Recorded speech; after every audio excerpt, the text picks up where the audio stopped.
Boa tarde, pessoal. Vamos para a nossa lição de número 10, recapitulação da lição ou antecipação da lição da semana. Quem quiser compartilhar título da lição e verso para a gente começar. Mansidão no crisol. Verso para memorizar é: bem-aventurados os mansos, porque herdarão a terra. Mateus 5:5. Só para contexto, a lição dessa semana continua essa parte de aplicações práticas para a vida. A gente começou na semana passada com o estudo a respeito de uma vida de louvor e os diversos aspectos que a questão do louvor impactam no cotidiano humano quando a gente compara com a vida nesse mundo, as questões ligadas à aprovação ou ligadas ao crisol.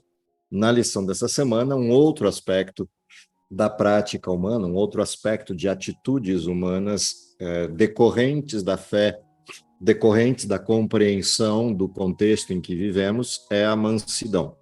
E essa é uma palavra interessante na Bíblia, inclusive pelo verso escolhido, que é o texto de Mateus 5:5, que está dentro da lista das bem-aventuranças. Especificamente esse texto de Mateus 5, introduzindo essa questão da mansidão ali, traz para a gente um aspecto importante da palavra mansidão, que é a palavra perseverança, que no caso aqui é a mesma referência, é o mesmo termo, é a mesma estrutura. O que significa dizer que esse desenho de mansidão previsto para a vida do cristão, ele vai para além daquela questão mais corriqueira da mansidão, que é o sujeito manso, o sujeito pacato, o sujeito cordato, o sujeito que não reage. A palavra mansidão tem a ver com consistência, tem a ver com persistência, tem a ver com perseverança, o que mostra um aspecto ativo da mansidão e não só o aspecto passivo da mansidão. E isso é interessante de observar a partir dessa escolha primária, dessa escolha introdutória do texto que abre a lição dessa semana. Ou seja, o estudo da questão da mansidão essa semana deveria resultar numa percepção de uma postura ativa, de um desenho ativo na direção da mansidão. Ou seja, o manso, ele tem uma atitude que é uma atitude de constância e uma atitude de ação, não uma situação de passividade e de resiliência apenas, que também tem a ver com a mansidão. Durante a semana a gente vai olhar para alguns textos importantes. O primeiro desses textos está em Ezequiel, no capítulo 24, e essa é uma história interessante entre as muitas histórias de parábolas ou histórias vivas que Deus utiliza para ilustrar coisas para o comportamento de Israel e a maneira como a resignação do profeta deveria levar Israel ao aprendizado de uma lição, ao aprendizado de algo. Então, a gente começa com esse texto de Ezequiel, que vai concluir com uma proposta de Deus, que é aquilo que Ezequiel passou, ou aquilo que acontecerá com ele, ou aquilo que ocorre com ele, é exatamente o que vai acontecer com vocês. E vale a pena olhar para esse texto com uma atenção para a introdução da lição dessa semana, porque é exatamente a proposta desse modelo ativo. Então, a lição começa, o texto de Ezequiel começa com essa expressão, né? Veio a minha palavra do Senhor, dizendo: Filho do homem, eis que às súbitas tirarei a delícia dos teus olhos, mas não lamentarás, e nem chorarás, e nem correrão as lágrimas. Geme em silêncio, não faças lamentação aos mortos. Prende o teu turbante, mete as tuas sandálias nos pés, não cubras os bigodes e não comas o pão que te mandam. Falei ao povo pela manhã, e à tarde morreu minha mulher. Na manhã seguinte fiz segundo me havia sido mandado. Então me disse o povo: não nos farás saber o que significam estas coisas que estás fazendo? E eu lhes disse: veio a mim a palavra do Senhor, dizendo: dize à casa de Israel, assim diz o Senhor Deus, eis que eu profanarei o meu santuário, objeto do vosso mais alto orgulho, delícia dos vossos olhos e anelo da vossa alma. Vossos filhos e vossas filhas que deixastes cairão à espada. Fareis como eu fiz. Não cobrireis bigodes, nem comereis pão que vos mandam. Trareis à cabeça os vossos turbantes e as vossas sandálias nos pés. Não lamentareis, nem chorareis, mas definhar-vos-eis não vossas iniquidades, nas vossas iniquidades, e gemereis uns com os outros, e assim vos servirá Ezequiel de sinal. Filho do homem, não sucederá que, no dia em que eu lhes tirar o objeto do seu orgulho, o seu júbilo, a sua glória, a delícia dos seus olhos, e o anelo de sua alma, e a seus filhos e suas filhas, nesse dia, virá ter contigo algum que escapar para te dar a notícia pessoalmente? Nesse dia, abrir-se-á a tua boca, para com que aquele que escapar, e falarás, já não ficarás mudo, assim lhes dirás, lhes servirás de sinal, e saberão que eu sou o Senhor. Essa expressão desse texto de Ezequiel, como várias partes do próprio livro de Ezequiel, são expressões duras, e obviamente elas têm um contexto. E esse contexto faz parte da discussão do crisol. Nós vimos ao longo do tempo, ao longo do estudo da lição do crisol, que o crisol ele vem tanto no sentido de provação para fortalecimento, como vem no sentido de consequências dos nossos erros, ou até mesmo situações que Deus permite que ocorram para que a gente acorde do mal em que está, para que a gente acorde da condição em que está, e dentro dessa percepção do erro tem a oportunidade do retorno.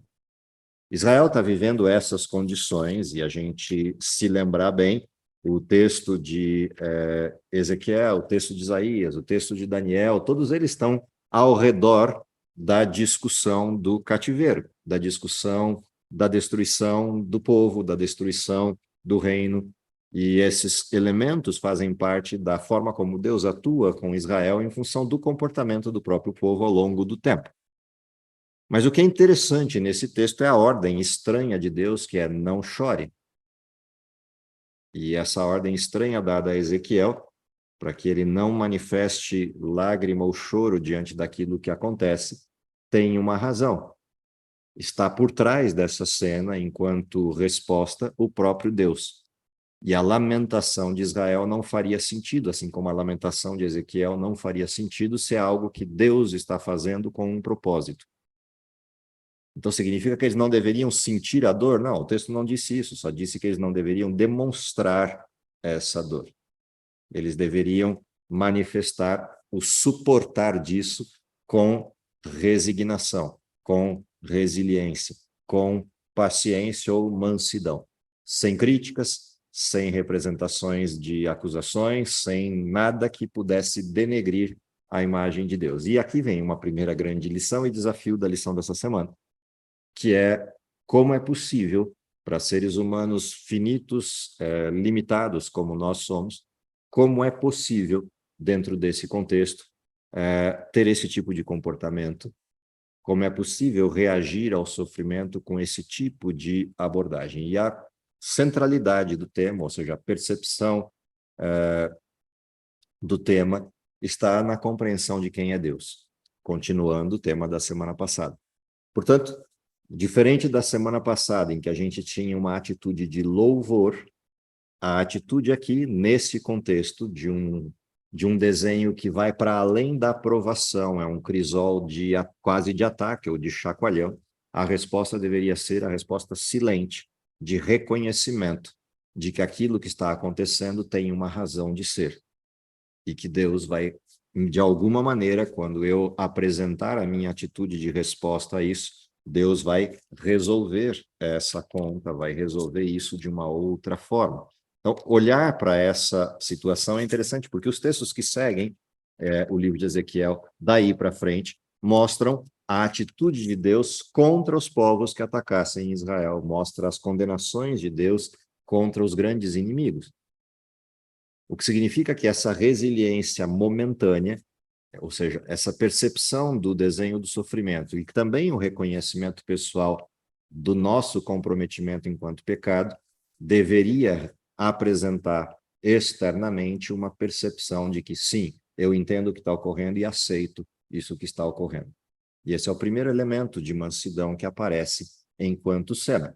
O segundo elemento de mansidão que aparece em cena é uma história clássica da Bíblia, né, que é a história de Moisés intercedendo pelo povo diante de Deus, quando Deus, na resposta à atitude aparentemente sem sentido, e na realidade totalmente sem sentido de Israel, em abandonar um Deus que o libertou, A atitude de Moisés, quando ele intercede pelo povo, já que Deus falou, vamos acabar com isso, esse povo não vai ter jeito, vou destruí-lo por inteiro e a herança prometida vai vir a partir da sua descendência.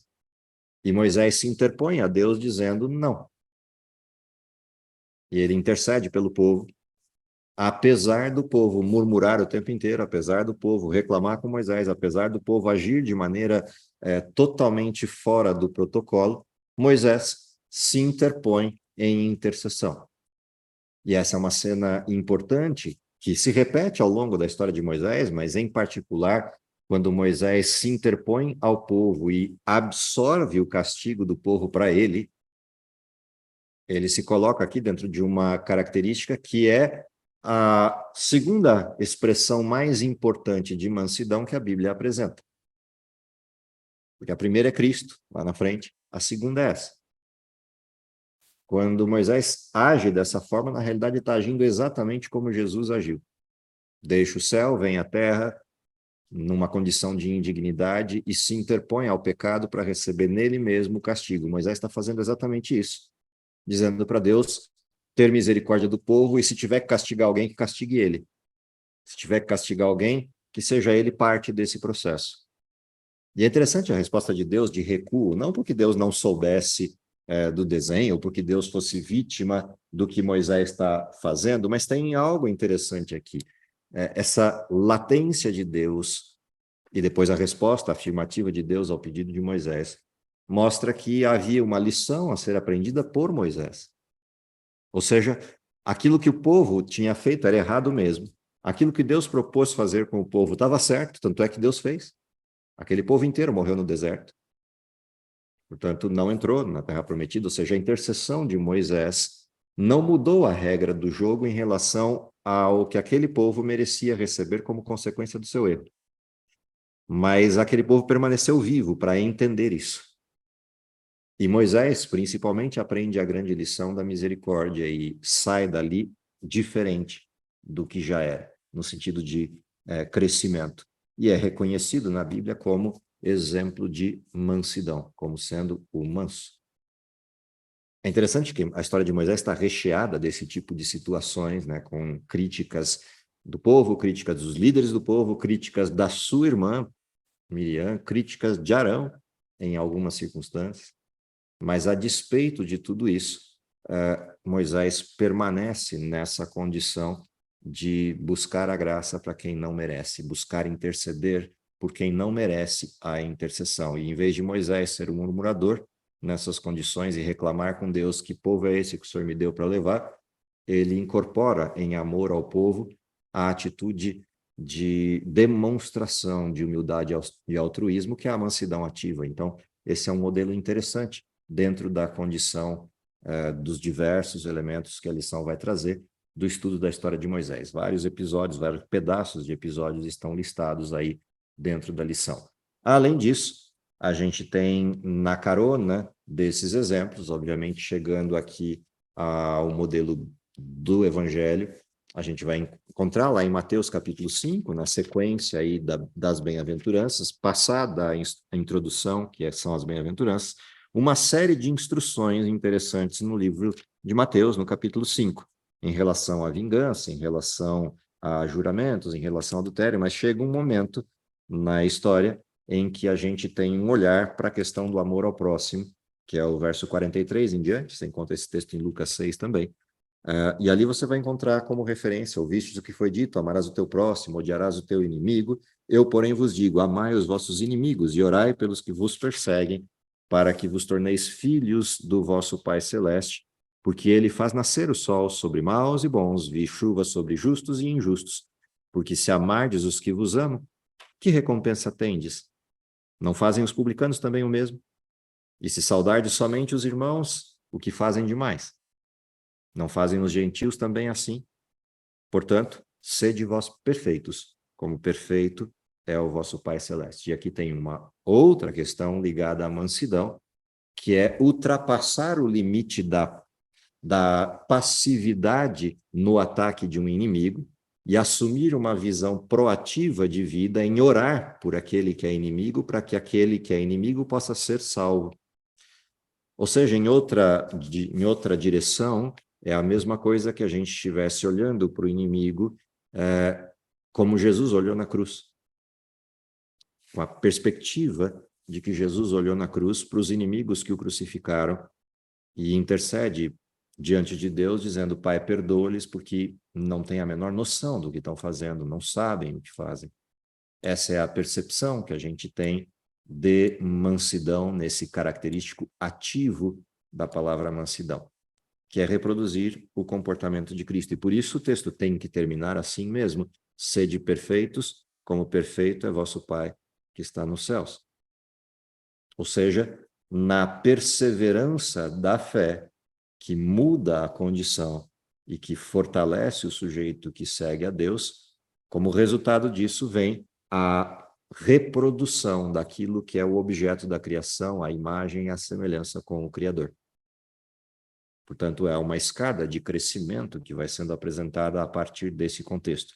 Como eu disse, a gente migrou a lição, que até então falava dos crisóis, agora para a atitude prática, uma vez que eu entendi os crisóis.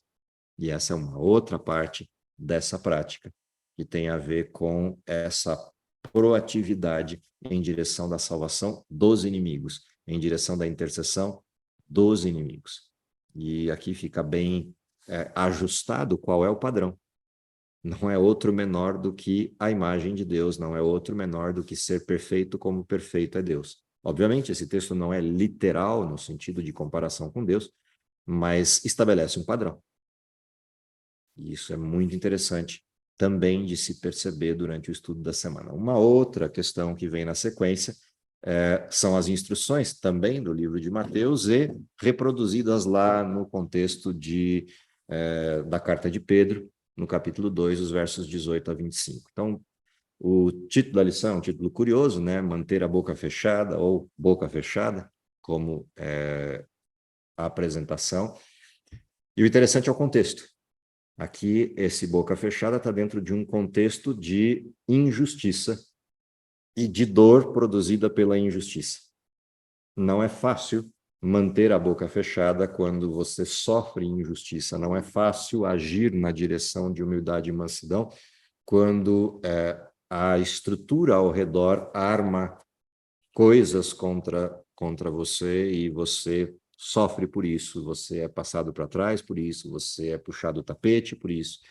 E dentro destes contextos de tratamento injusto, de tratamento doloso, de tratamento que produz dor, doloso no sentido de intencionalidade, dor no sentido de consequência, vem esse contexto do capítulo 2 da carta de Pedro, que também vale como um olhar atento dedicado durante essa semana. Só para pegar o contexto de alguns pontos interessantes desse trecho da carta de Pedro, diz assim: servos, sede submissos, com todo o temor ao vosso Senhor, não somente se for bom e cordado, mas também ao perverso. A gente olhar para isso no contexto em que Pedro escreve essa carta, não é uma coisa simples. Porque quando um chefe dava para não ser cordato e ser perverso, naquele contexto, isso poderia produzir consequências dolorosas mesmo, no sentido de chicoteamento, de aprisionamento, de tortura. E apesar disso, Pedro está dizendo: sejam submissos. Então quer dizer que Pedro está dizendo que as pessoas deveriam ser coniventes e concordarem com os maus tratos. Não é isso que Pedro está dizendo, ele só está dizendo que, uma vez que servo e dentro de um determinado contexto, há uma forma de se ensinar àquele que é perverso, por exemplo, e dentro dessa perspectiva ele diz: assumam uma condição de salvação daquele que age perversamente contra vocês. E aí ele diz: porque isto é grato, que alguém suporte tristeza sofrendo injustamente por motivo de sua consciência para com Deus. Pois que glória há se, pecando e sendo esbofeteados por isso, os suportais com paciência? Se entrando, quando praticais o bem, sois igualmente afligidos e suportais com paciência, isto é grato a Deus, porquanto para isto mesmo fostes chamados, que também Cristo sofreu em vosso lugar, deixando-vos o exemplo para seguirdes os seus passos. Isso tem tudo a ver com o ensinamento de Cristo, Se alguém lhe bater numa face, oferece-lhe também a outra. Se alguém pedir para você andar 1 milha, vai com ele 2. Essa proatividade produzirá um tipo de amor que pode converter aquele que tem o coração endurecido pela história do pecado. E aí, dentro desse contexto, é que Jesus coloca: isso pode ser parte da sua missão. E é interessante a gente pensar isso quando a gente olha para a própria história de Jesus durante o seu percurso de existência, mas principalmente aqui na frente, quando a história está chegando ao seu final, e de forma injusta ele é preso, traído por um dos seus discípulos, levado a um julgamento à madrugada, fora do protocolo legal, acusado baseado em testemunhas mentirosas. Quando chega o momento em que eles não percebem nada em Cristo que o recrimine, provocam Jesus, e Jesus assume a sua identidade verdadeira, que é a divindade, ele é então esbofeteado e acusado de blasfêmia, e a partir daí começa uma série de impropérios que são levados depois em condução a Pilatos, e todo o processo de julgamento injusto. E a grande pergunta é o que Jesus fez durante todo esse tempo. Se a gente olhar a cena inteira, Jesus fica silente, Jesus fica praticamente inerte a tudo que está acontecendo ao redor, mantendo a sua serenidade e mansidão. E é muito interessante isso, porque tem um texto no Desejado que descreve um pedaço dessa cena, um pedaço desse processo, que é quando os olhares de Pedro e Jesus se cruzam no momento da terceira negação e quando o galo canta. E é interessante que a descrição que Ellen White faz, que esses olhares se cruzam, a serenidade de Cristo com o olhar de perdão é o que mais machuca Pedro naquele momento, quando ele lembra que Jesus tinha advertido disso. Mas ela descreve uma outra questão, que é quando eles estão olhando, uma mão vem e desfere um golpe, um tapa no rosto de Jesus. E aquilo termina de selar o ferimento no coração de Pedro. E a forma como Jesus mansamente permanece silente, permanece sem reação.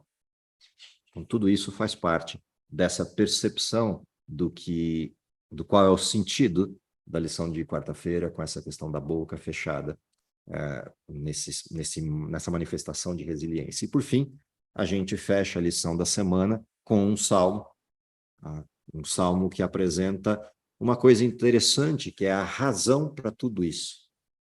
Qual é a razão para essa serenidade, essa estabilidade? E a razão apresentada é: temos alguém que é refúgio, temos alguém que é rocha, e, portanto, nossa vida persiste estável num alicerce sólido, que, além de exemplo, nos dá a condição de entender o que está acontecendo ao redor. E, de novo, essa é uma questão recorrente, né? Na lição da semana passada, entender o contexto é o que nos permitia louvar. Na lição dessa semana, entender o contexto e quem é o Deus que nos dá a estabilidade nos permite uma ação de mansidão, até mesmo para com aqueles que nos perseguem ou para aqueles que, de forma injusta, agem contra nós. E a lição nos provoca, na quinta-feira, com uma questão de personalidade. Não é absoluto, mas, pelo menos de forma relativa, isso é verdadeiro em muitos dos casos, que é o fato de que aqueles que agem de forma arrogante, de forma presunçosa, de forma intempestiva com os outros, na realidade estão usando isso como máscara, escondendo, disfarçando elementos internos que lhe faltam. E, portanto, essa ação grosseira, essa ação até injusta, ou essa ação arrogante e agressiva, ela é, na realidade, um disfarce, um embuste daquilo que de fato acontece dentro do sujeito, daquilo que de fato acontece dentro das pessoas. E aí, a expressão interessante que vem no texto, que está selecionado para a lição de quinta-feira, que é um texto de Ellen White, pontuado aí na meditação O Cuidado de Deus, é um texto bastante importante para a lição dessa semana. Sem causa, os homens se tornaram nossos inimigos, os motivos do povo de Deus serão mal interpretados, e não somente pelo mundo, mas por seus próprios irmãos. Os servos do Senhor serão colocados em situações difíceis e será criada uma tempestade num copo d'água para justificar a atitude egoísta e injusta dos homens. Por meio de falsas acusações, esses homens serão vestidos com escuras vestes de desonestidade pois circunstâncias, além do seu controle, tornaram complicada a sua obra. Esse texto ilustra de maneira muito clara, muito evidente, não só o que ocorreu no contexto do povo de Israel, mas principalmente o que ocorrerá no fim da história, quando o texto bíblico descreve que o remanescente passará por um processo bastante angustiante, e essa angústia, não estou falando da angústia de Jacó, dentro do processo de pós-fechamento da graça, estou falando da angústia prévia, aquela que acontece durante o período do derramamento do Espírito Santo e do contexto do decreto dominical. Os filhos de Deus que estiverem vivos nesse tempo vão sofrer exatamente esse desenho. Acusações injustas, traições dos seus irmãos, os maiores inimigos do povo de Deus serão aqueles que um dia ocuparam as suas fileiras. Todo esse contexto envolverá não só o mundo secular e os que nos cercam, mas envolverá também familiares, envolverá pessoas da igreja e de convívio que, dentro desse conturbado cenário, agirão de maneira injusta. E, de novo, a expressão da mansidão é um requisito para esse tempo. O texto termina dizendo: não devem esperar que irão escapar do insulto e da injustiça, serão chamados de exagerados e fanáticos, mas que não desanimem. A mão de Deus está na direção de sua providência, guiando sua obra para a glória do seu nome. E esta é a motivação da mansidão. Essa é a razão pela qual eles suportam essas circunstâncias, não porque sejam fracos, não porque tenham medo da reação, não. Agem assim porque entendem que aqueles que estão agindo de maneira contrária não sabem o que estão fazendo. E num sentido de misericórdia, agem com resiliência para tentar salvar. E essa é a essência do que a gente encontra nas bem-aventuranças em Mateus 5, quando a gente contrasta os dois pontos dessa mansidão, né? Os dois momentos em que a palavra acontece dentro do texto. Se a gente olhar na sequência das bem-aventuranças, a gente tem lá os humildes espíritos que choram, e aí os mansos, ou os perseverantes. Lembrando que o Sermão da Montanha ilustra muito bem uma montanha, né? A estrutura dos mansos, ela aparece quase no topo da montanha, quando aquele último pedaço da montanha deve ser vencido, e você precisa de perseverança para, quando o fôlego já falta, quando as forças já se foram, caminhar os últimos 10, 15 metros mais íngremes na montanha e chegar ao topo. O interessante é que quando a gente faz o caminho inverso, depois do topo da montanha, o topo da montanha está no verso 6, quando aquele que tem fome e sede de justiça é saciado, aí a gente começa a descida, e na oposição daquele que foi manso na subida, ou seja, foi perseverante na subida, está o verso 7, que diz que ele é misericordioso na descida, porque ele entende que aqueles que estão subindo e chegando nesse mesmo ponto precisam da misericórdia, porque senão não vão conseguir conquistar a montanha. E ele só pode agir com misericórdia porque um dia ele passou pelo processo anterior, que é o processo da mansidão. Chegou ao topo, foi saciado e agora desce e compartilha a misericórdia. Então, a mansidão, ela tem dois aspectos.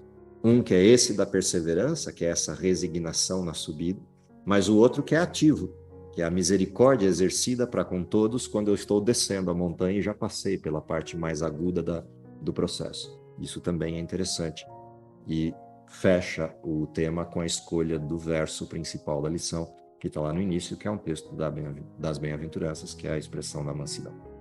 Eu espero que, de alguma forma, o nosso estudo dessa semana sirva para a gente entender todos esses elementos que compõem a estrutura da mansidão, a partir dos exemplos dos personagens que estão aí dentro do formato. A figura escolhida para a lição, entre as ilustrações, é sempre interessante observar como é que o artista tenta expressar o conceito, e é um conceito muito interessante que ele usa, de uma senhora fora do tacho que está pegando fogo e a garota dentro do tacho lhe entregando uma flor.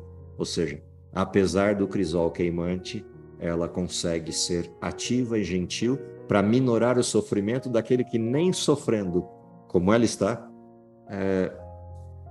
passa por suas próprias dificuldades. Ou seja, só quem está no sofrimento que consegue entender que os outros que sofrem também precisam de alento e age nessa direção. Então, essa é a centralidade do nosso estudo para essa semana. Espero que seja uma lição agradável a revisão dessas histórias todas. Vamos orar?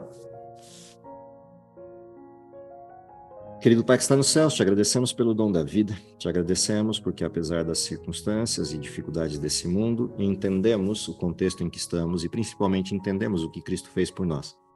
Dá-nos o poder que vem do alto e a presença do Teu Santo Espírito e a guia dele, para que possamos reproduzir o caráter de Cristo na nossa própria vida e agir para com os outros da maneira como Cristo agiu para conosco. Dá que possamos compartilhar essa misericórdia como parte ativa da mansidão, bem como desenvolver a resiliência, a resignação, como parte do suporte aos ataques e às dificuldades das traições e diversos problemas causados por aqueles que, de alguma forma, não percebendo, se entregam às ações de Satanás. Perdoa os nossos pecados, prepara-nos para o teu reino, é o que lhe pedimos por Jesus. Amém.